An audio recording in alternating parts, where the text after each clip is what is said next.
Okay, so let's do an example, see if we can get some things to work. This should take up the rest of it. So we're going to have a Kronecker delta for those of you who are not fans of the, right? So it's the identity matrix, right? Yep. So delta ij is 1 if I and j are the same. And here our i's and j's will be 0, 1, 2, 3. Okay.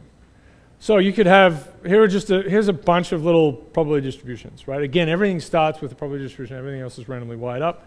We'll just think about what these are to start with, and so this is delta k1, right? So it means that everyone has a degree 1. That's a way of writing down everyone has the same degree 1. I mean, you could write that, but this is if we want to write p sub k equals something without words here, this is our mathematical object that we would use, right? So it's 0 unless k equals 1. So everyone has degree 1. That means you're just going to have pairs everywhere, right? When you randomly wire it up, all the nodes have labels, so you do it again, you'll have the nodes will be paired with different nodes, of course, but it will basically just be a whole soup of those. Here you start to get rings, right? So everyone has 2 friends. You're going to start to get some rings. It's possible that, depending on how you wire it up, it's possible that 2 nodes could be connected, by 2 links. But this is sort of the edge of where you might start to get a really long ring, right? Okay. Now, when everyone has degree 3, then you start to get then there'll be a giant component, right? It's a branching process now, so that you go to one node and it has 2 other friends, and they have 2 other friends, and they have 2 other friends. This is what marketers want, right? So there's that, and of course you could play around with something general. Then there's some sort of just for little things to test out our model with exactly solvable stuff, you could do this sort of thing, right? So we could say half of the nodes have degree 1, half of them have degree 3, and then we could have something where we tune, right? So we tune from a situation where everyone has 1 friend and they're all connected in like these little pairs to this much bigger, massive thing where everyone will be part of some giant component. And you can kind of imagine as you're in between these 2 states, and here's the sort of balanced one where these act as little caps on these things, right? So you could have some, right there. You could have some, and we'll look at this one a little bit, right? This is a fun one to look at.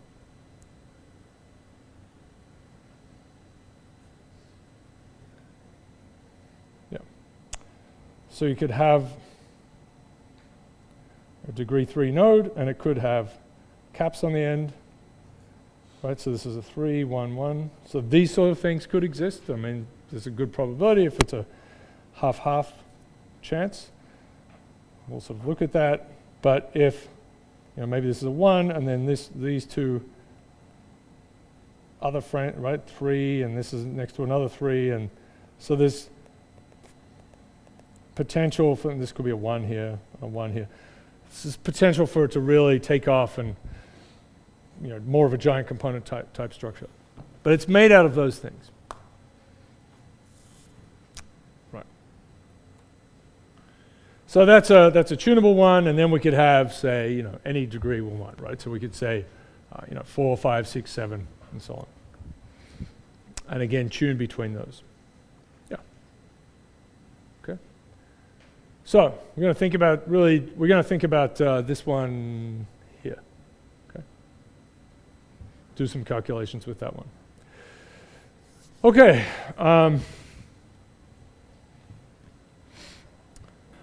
So if you want, we'll see if we can understand what we're doing. So this is, I'll just write it down before I.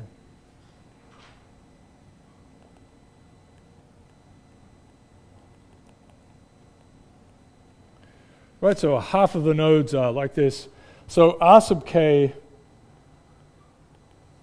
right, there are different ways to think of this, but this is k plus 1 times p of k plus 1 divided by the average degree, right? That was the way we worked it out initially. Yeah.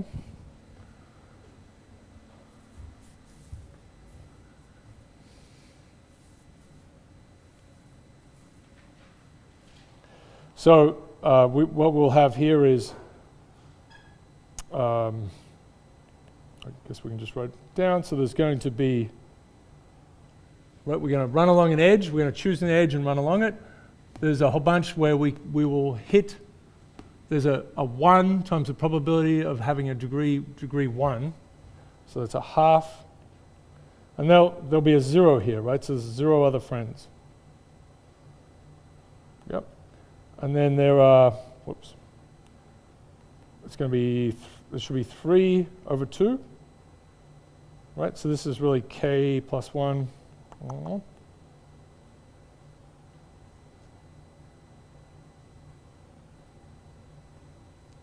Yeah, times, right.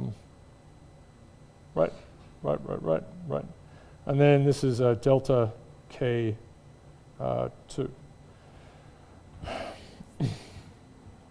And then we need the normalization to be right. So the average degree for this thing, right, the average degree is a half. Right, so half the time we have a node of degree 1, half the time we have a node of degree 3, so the average degree is half, is 2, I should say. I know, because maybe you can see what I was trying to do, which is multiply it by a half here. Sorry. I deserve the ribald response. Okay, so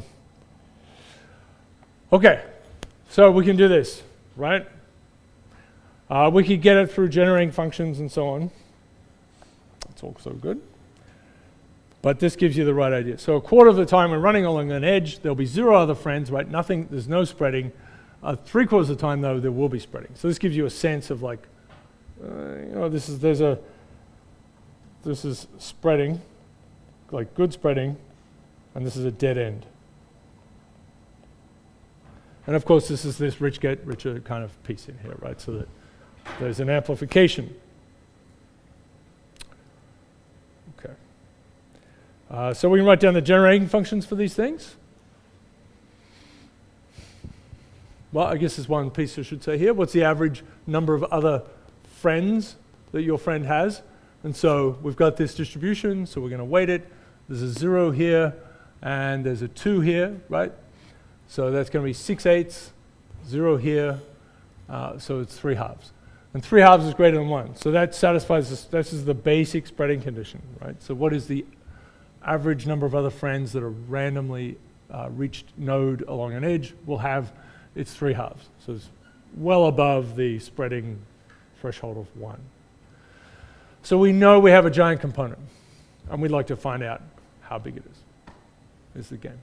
And so you could see if this was A and 1 minus A, you could play around with this in fun ways, and you could see what that balance is at which you just start to get a giant component. That's another game. Okay, so we can write down the generating functions for these things. So x to the 1, right? So the probability of a degree 1 node, or probably a degree 3 node, they're a half and a half, so we're just attaching those to x and x cubed. Right? They're just going to hang out with x and x cubed. So this is p of 1, p of 3. This is r of 0 and r of 2. Those things happen, and so we multiply them by x to 0 and x squared.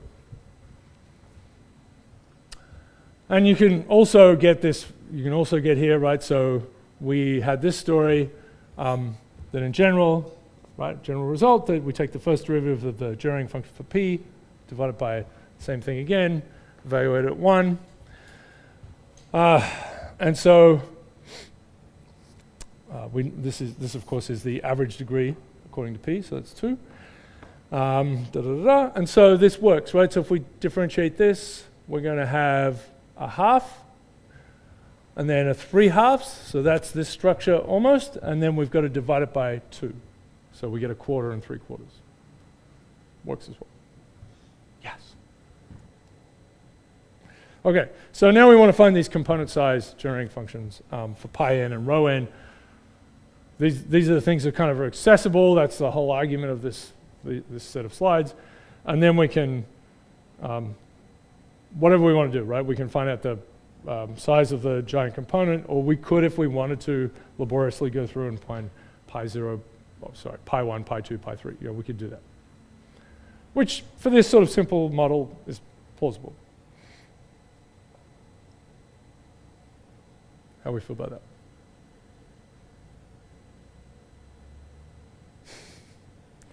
A deep loathing. Okay, so that's fair. So we know this, right? We have this recursion relation. This is the good one. This is the one that we can solve.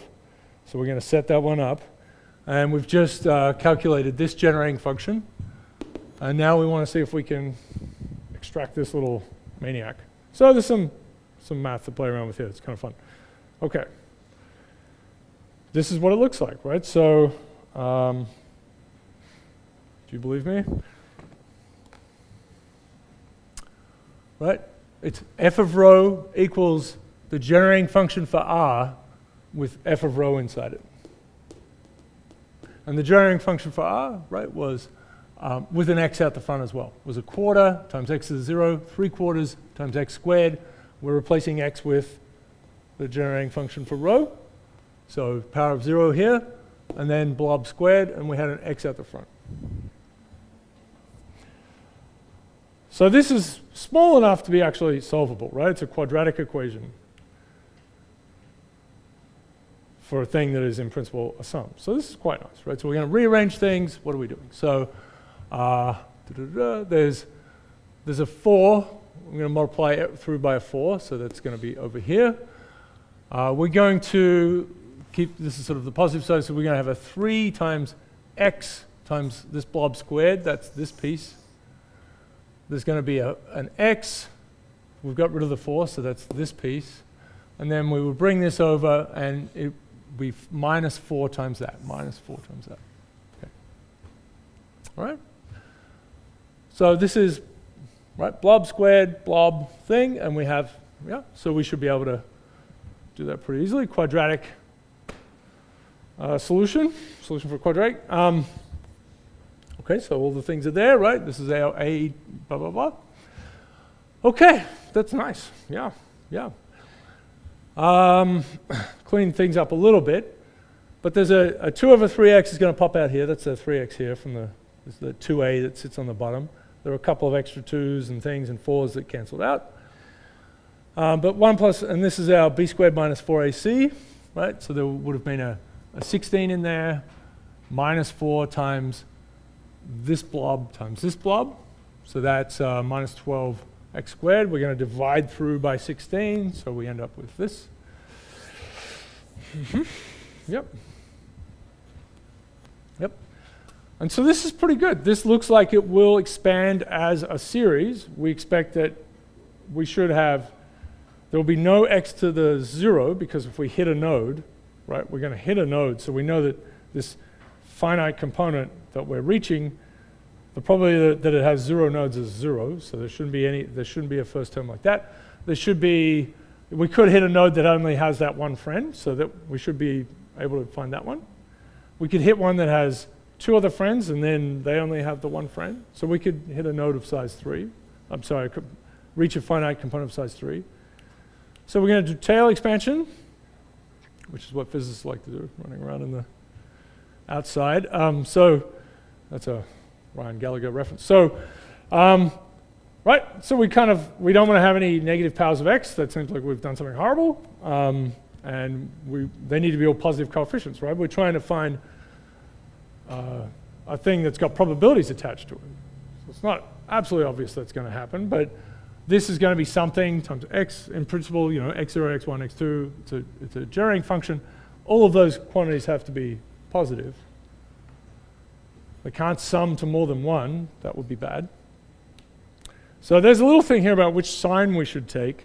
And if you think about this in the limit of a couple, so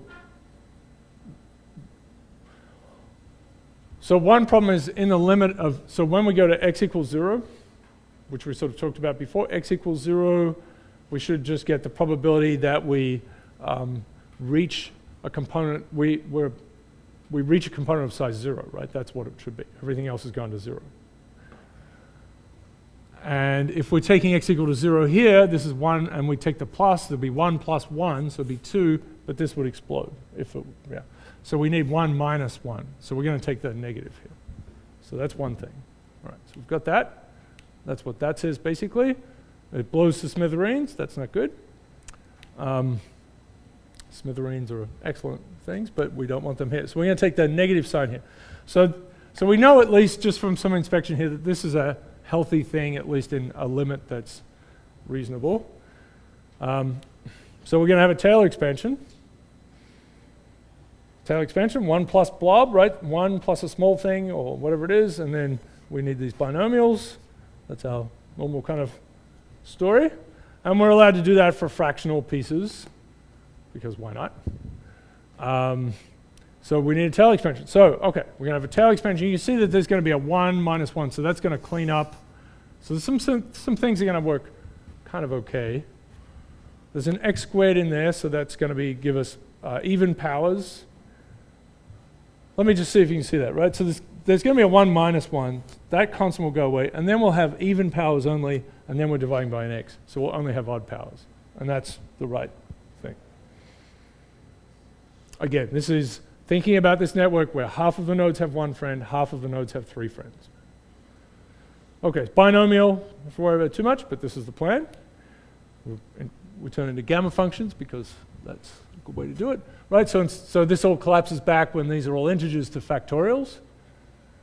Gamma functions are awesome. And so we have a 1 plus z to the half situation.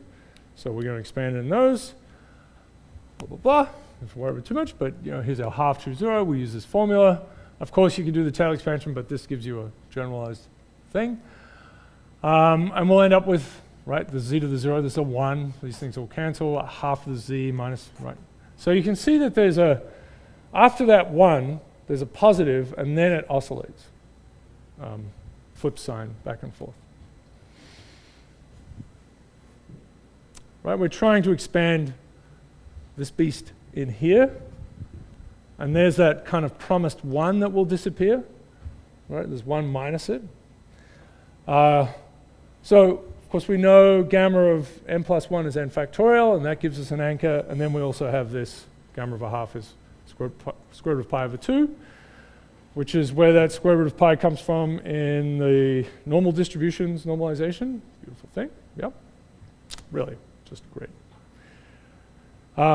If you want, for small z, you can always do this, right? So that's just your first. That's just a little side bit, but that's just your smallest approximation. Okay, so we're going to put all that stuff in and expand away. Total madness, right? We're back here. We want this thing. Our z in this case, we're going to do the right thing. This is 1 plus z is what we're talking about, 1 plus z to the half. Our z then is minus 3/4 x squared. So let's do the right thing, put it in there. So this is the expansion that we just had on the previous slide. You don't have to worry about it too much, but so, you laboriously go through it. It's 1 plus blah, blah, blah, blah, blah. There's that half, the minus an eighth, a 16th, and then it's flipping back and forth inside. We still have 2/3 of an x out the front, 2 over 3x out the front, and then this is our story. Okay. They're going to cancel. This is an interesting piece. That's a minus sign here, right? This is a negative quantity. There's a negative, so that cancels, gives a positive thing. This is squared, but it's a negative here. This is an odd power, so that's a negative, and then that negative will cancel as well. So the things are all balancing out, so we're getting only positive quantities, which is good, because these are supposed to be probabilities of things. So this is now the probability that we hit a node, and it is part of a finite component of size 1, power of 1. This is the probability that's finite component of size 3/64. So this is the case where you hit a node, it has no other friends. This is the one that has 2 other friends who have no other friends. So it just goes and dead ends. And then you start to get more complicated possibilities. So you're kind of starting with this madness out here, and here's the general formula, you're counting all of these kind of lattice animal structures. Like all the possible trees that have 273 nodes in them, right? And it could be that you hit one node and it has 2 friends. This one has no other friends, but this one branches off in this way, or this one branches off, or it's evenly balanced. So we're counting all of the possible crazy arrangements in this, without drawing them all down, right? Because we would explode. Or we've already exploded, but we would explode in other ways. This is saying that you don't ever count for node with like two other. That's right. And so that's an artifact of this, the fact that they're either ones or threes, and it's a good thing to think about. Yeah. So there's no way that you could get an even number, because either it dead ends or you get two more. So plus two, plus two, plus two, plus two, or a dead end. Yeah. Good. You know, and you have to sort of think about this as you go into it. It's not like playing around with this little bit. That doesn't have to be, that's not an obvious thing. But what's also very nice is that, you know, that thing up there turns out to have, I mean, maybe you could see it from the start, but it turns out to only have produce odd powers, right? All the even powers are zeroed out. All of these quantities are positive, and in fact sum up to the probability that you get a finite subcomponent. So that's one piece. Do odd powers make sense? Yes. That's your question. And now, right, we've got what we've just computed is the series for this thing, for this generating function. Now we actually have to stick it into this generating function, and that will give us the one that we kind of wanted all along, which is the randomly chosen nodes, probably of being in part of a finite component of one, you know, size 1, 2, 3, whatever it is. So this is the generating function here. It was x a half times x plus x cubed, right? And we're just going to take the x for that thing and stick this in. So that's a whole contraption, right? Festival. Yep. We'll finish this piece. So x to the half, that's the same thing. And this is just our blob, right? Big blob, and then big blob cubed. So, you know, we expand this and play around with it. We can now, you know, you could actually, right, expand all of this and mess around with it. And, wow, yeah. It's interesting. I guess the way you would do that well is you could actually, you'd raise this to the power of 3, and then you'd have, you know, this blob to a 3 halves. Yeah, you could expand those. And you could count all up, and you could get a giant formula for it. All right, let's find the size of the giant component. The thing is, though, you know, at least we've got to this point. This is the generating function. This happens a fair amount. As I said, we could peel it, you know, undo all of this and get all of the individual sizes and so on, probabilities for individual sizes. But we also just have a big blob, and we can do some things with that, right? So we can set x equal to 1, for example, and that gives us the probability that our randomly chosen node is part of a finite component at all, and 1 minus that will be the size of the giant component. So that's an easy thing to do, right? We can just set x equal to 1, add things up, and we will get a score, right? So we can do this, so that's a third. So this is a probability that a random edge leads to a subcomponent of finite size. So 2/3 of the time it goes to an infinite 1. So that's one thing. And then f pi of 1, we're going to compute the whole thing. It's 5/27, as you might expect, right? No one guesses this straight. You can count all the matchsticks you want on the floor. That's a bit hard to get to. But you can have a sense of it, right? So 5/27. So this is something where, right, so the average number of other friends a randomly accessed node was 3.5. You know, it's well above 1. It's pretty branching, this kind of network, right? So it's got a lot of little dead ends in it. Half of the nodes are dead ends, but half of them have 2 other friends. So, right. So this is a randomly chosen node, probably that has part of a finite component of any size, any finite size. So S1 is 1 minus that, so that 22/27. So that is actually the fractional size of the giant component for this. So it's solvable. Normally you wouldn't want to do that, but that was pretty enjoyable. Anyway, but this is so sort of the extent of what you would want to do. It's fun, you can write some math out and so on, and yes, you could go and complicate it in all sorts of other ways, but at that point you might be simulating things and so on. But it's very good to know that this is possible. And so you can do really great things with in fun ways. We will come back to some other ways to think about this because I think ultimately there's a better path to take. But this is, it's a big part of the networks literature. Mark Newman sort of spearheaded the generating function stuff. But it is a somewhat confusing literature, to be honest. So you may think that's absolutely true from what you've seen, but I've tried to make it clean.